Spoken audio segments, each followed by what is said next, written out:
ముద్దరైనా కూడా పనిచేసి పెట్టింది. వాళ్ళకి దుమ్ములు పూర్తిగా రాలేదు. నేను ఒకటే డిమాండ్ చేస్తున్నా, తక్షణమే మా గ్రామ పంచాయతీలకు ఆ నిధులను విడుదల చేసి రాష్ట్ర ప్రభుత్వ పరంగా కూడా పర్యాప్తమైన నిధులు విడుదల చేసి పాత పిల్లలు క్లియర్ చేయాలని చెప్పి డిమాండ్ చేస్తా ఉన్నా. కొత్త సర్పంచులకి, కొత్త పాలక మండలికి డబ్బులిచ్చి పని మొదలు పెట్టాలని చెప్పి నేను ఈ సందర్భంగా రేవంత్ రెడ్డి గారి సర్కారు డిమాండ్ చేస్తున్నా. లేకపోతే గ్రామాల వల్లకాలుగా మారేటువంటి ఆస్కారం ఉంది. గ్రామ సర్పంచ్ అందరికీ సర్పంచ్, ఒక ఎమ్మెల్యే నియోజకవర్గం అందరికీ ఎమ్మెల్యే. రేవంత్ రెడ్డి సర్కార్ కాంగ్రెస్ పార్టీ మాత్రమే సర్కారు కాదు, నీవు గెలిచిన ఎమ్మెల్యేలు గవర్నమెంట్ కాదు, తెలంగాణ మొత్తానికి ముఖ్యమంత్రి అనే విషయం మర్చిపోద్దని చెప్పి మనం చెప్తాం. అందువల్ల వివక్ష లేకుండా పాఠశాలలు లేకుండా అన్ని గ్రామాలను సమగ్రంగా అభివృద్ధి చేసే ప్రయత్నం చేయండి. అందరికీ కూడా నిర్మించే ప్రయత్నం చేయండి తప్ప నువ్వు నా సర్పంచ్ కాదు, నువ్వు బీజేపీ సర్పంచ్ని, నువ్వు ఈ సర్పంచ్ అని చెప్పి వివక్ష చేస్తే కర్రు కాల్చి వాత పెడతారు కబడ్డా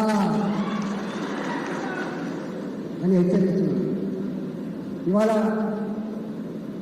చాలామందికి తెలియని విషయం అంటే మీరు అప్పుడప్పుడు మాట్లాడుతూ ఉంటే మీరు వింటాం. ఇవాళ మండల పరిషత్లకు కానీ జిల్లా పరిషత్లకు కానీ నిధులు లేవు.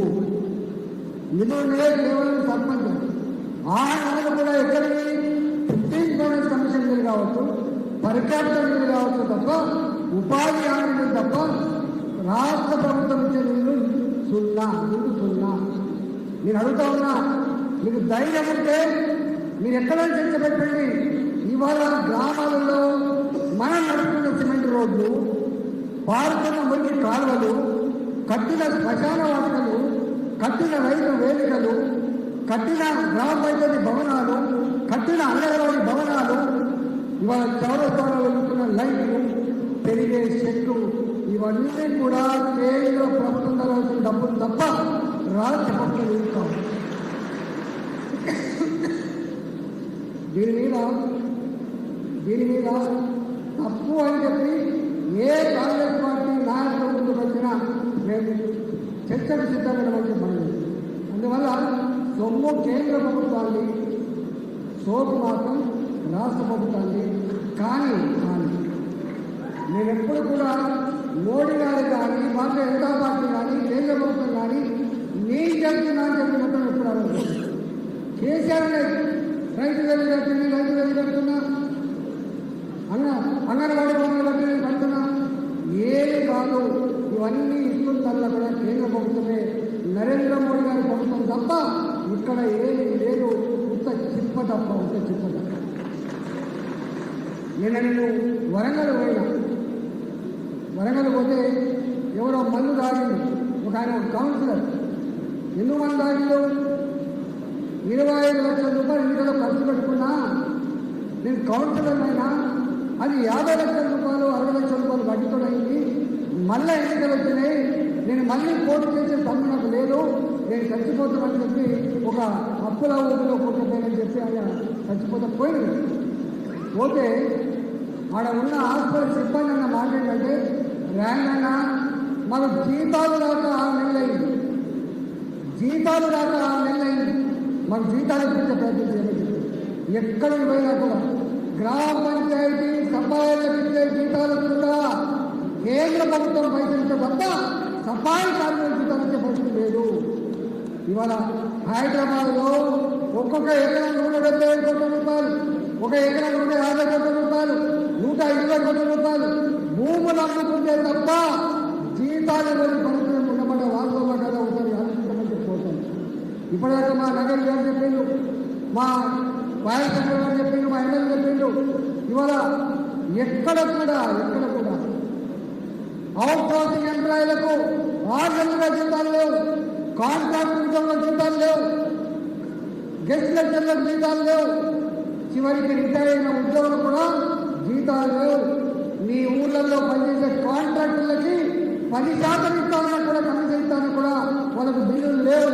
ఇవాళ గ్రామంలో ఓట్ల కోసమో మోడీల కోసమో బంగ్లాల కోసమో టెండర్లు వెళ్తే ఇవాళ టెండర్ అయినా కూడా కాంట్రాక్టర్ ముందుకు పోతుందంటే టెండర్ వెళ్తుందంటే ఎంత దివాళా తీసుకుంటే మనకు అర్థం కావాలి.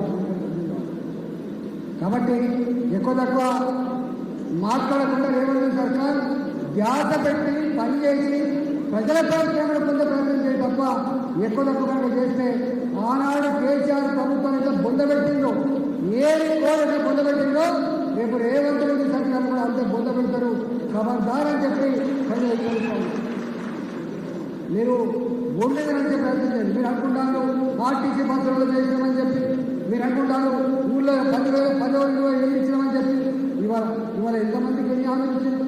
ఆనాడు నేను ఆర్థిక మంత్రి అడిగినని, అయ్యా జీతాలు ఇచ్చే పరిస్థితి లేదు కదా, నువ్వు 4,000 రూపాయలు పెన్షన్ ఇస్తావు, మా ప్రతి ఆడపిల్లకి 2,500 రూపాయలు ఇస్తావు, నిరుద్యోగ యువతకి 4,000 రూపాయలు ఇస్తావు అని చెప్పి ఆనాడు అడిగినా.